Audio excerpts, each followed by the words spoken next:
Studi Ilmu Komunikasi Universitas Tanjung Pura, Pontianak.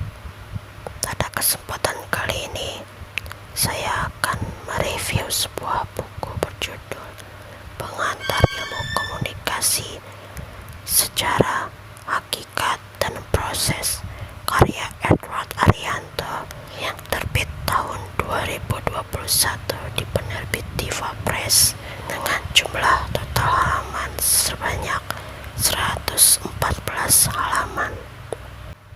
Sebelum saya mulai mereview buku, saya akan memberikan klarifikasi terkait video saya.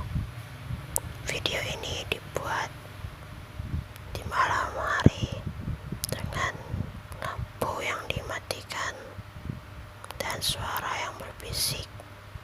Saya mematikan lampu agar menghemat listrik dan berbisik agar tidak mengganggu penghuni kos lain. Jika dilakukan saat siang hari, suara di kos akan sangat berisik dan akan mengganggu proses pembuatan video. Sekian klarifikasi saya. Mari kita lanjutkan mereview buku yang telah saya sebutkan tadi. Buku Pengantar Ilmu Komunikasi ini, Sejarah, Hakikat, dan Proses, karya Edward Arianto ini memiliki 5 bab pembahasan dan beberapa subbab yang terkandung di dalamnya. Bab pertama berjudul Mengapa Manusia Perlu Berkomunikasi, dengan 2 subbab, yakni subbab pertama, Motif Manusia Berkomunikasi. Subbab kedua, Sejarah Komunikasi Manusia.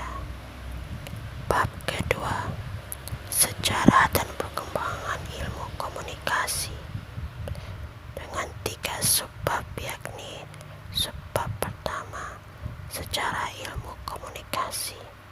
Subbab kedua, Studi Kelayakan Ilmu Komunikasi. Subbab ketiga, Objek Kajian Ilmu Komunikasi. Bab ketiga, Apa itu komunikasi? Dengan 3 subbab, yakni A. Subbab pertama, Pengertian Komunikasi. Subbab kedua, Teori-teori komunikasi. Subbab ketiga, Prinsip-prinsip komunikasi. Bab keempat, Proses komunikasi, dengan 4 subbab, yakni subbab pertama, Pengertian proses komunikasi. Subbab kedua, Unsur-unsur dalam proses komunikasi.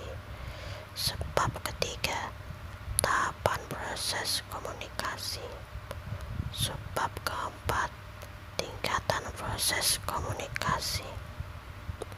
Bab kelima, Model-model komunikasi, dengan 2 subbab, yakni subbab pertama, Pengertian dan fungsi model komunikasi. Subbab kedua, Model-model komunikasi. Itu semua adalah bahasan yang terkandung di dalam buku Pengantar Ilmu Komunikasi: Sejarah, Hakikat, dan Proses, karya Edward Arianto.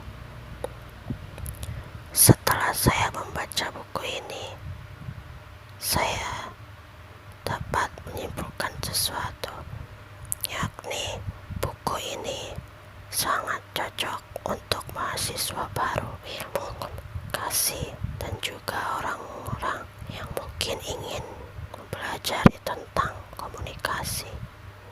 Bahasanya yang mudah dimengerti dan penjelasannya yang singkat, padat, dan jelas menjadi poin tambahan untuk buku ini.